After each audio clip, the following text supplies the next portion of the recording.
As the footage from the camera began to play, she sat back.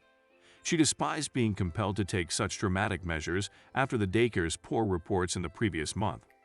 When the clip began to play, she upped the speed to cover more ground in a shorter amount of time. However, something on the monitor caused her to go for the pause and rewind buttons. Cami Ashwin was an ordinary middle teacher that resided in Granville, Ohio. She was passionate about her job and always believed there was more to teaching than merely transferring knowledge. Teaching to her was about taking care of her students as if they were her own. Cami had been a teacher for more than 30 years, and she was on the verge of retirement. She'd spent so many years working with children that she'd seen everything that could happen in such a setting. Nothing, however, could ever compare to what the footage showed her that night. The events transpired when Cami was at the age of 52. Upon retiring, Cami decided to open a daycare with her husband, Mark. The daycare was an instant success. Even though Cami loved being a teacher, owning a daycare had been her lifelong dream. She had no idea what her dreams would mean for all she cared about. There was something special about Cami and Mark's daycare. For instance, their daycare boasted numerous features that others in town could only dream of. It was more significant than the rest in the city and more modern. Cami had gone to great lengths to create an all-encompassing curriculum for the daycare's children. She also looked for the greatest nannies and caretakers she could. She had no idea that one of them would attempt to demolish everything she had worked so hard to achieve. It was a beautiful sunny afternoon when Cami had her interview with Gladys. She was immediately impressed by her resume, as she had years of caregiving experience. Cami hired her on the spot to supervise all the other nannies at the daycare.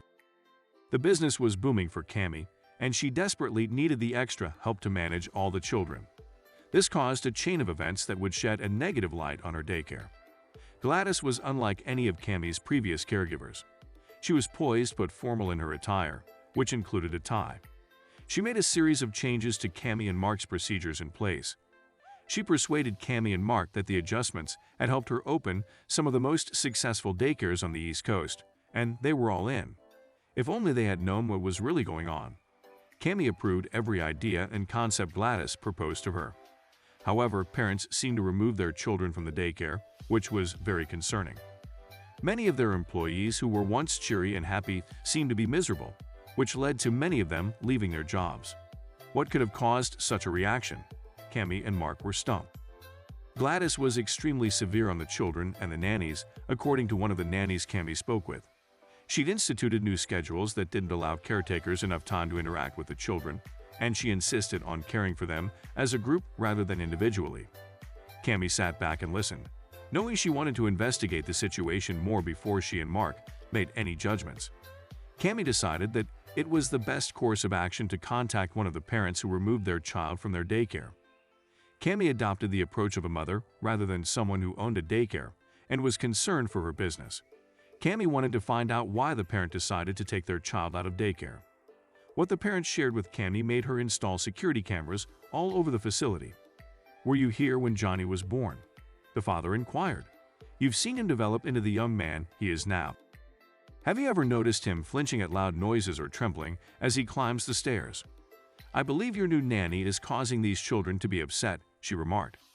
"I'd appreciate it if you could look into it. These children rely on you." As they left the parents' house, Cami and Mark were taken aback. Cami has been there for Johnny since he was a child. He didn't strike her as a person who was frightened of anything. But what was Gladys doing to irritate the children? Cami told Mark that they needed to place concealed cameras throughout the daycare to get to the bottom of the matter. Despite her dislike of the idea, she knew she had to get to the bottom of this problem. When they installed the cameras, they didn't know what they'd find. Half of the nannies had quit, and a quarter of the parents stopped bringing their kids to the daycare. The cameras rolled throughout the day, with Cami leaving the daycare, so whatever was happening on the premises would happen in full force.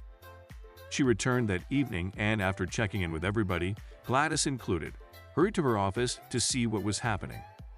Cami clicked on the camera feed and started watching. She speeded up the video, looking for anything suspicious, and sure enough, she saw it. Cami jumped on the pause and rewind buttons. She slowed down the video and saw Gladys yelling at the kids. At times, she'd yell at the remaining nannies as well. Cami's lip parted, but it only got worse. Gladys carelessly picked up one of the kids by his leg and tossed him onto a sleeping court nearby. Cami's insides trembled as she saw the child fly, and she turned off the video immediately. Cami told Mark what she'd seen, and they called the police. They presented the videos, which had even more awful things. Gladys had to be stopped. Gladys was taken to court, and her certificate as a caregiver was nullified.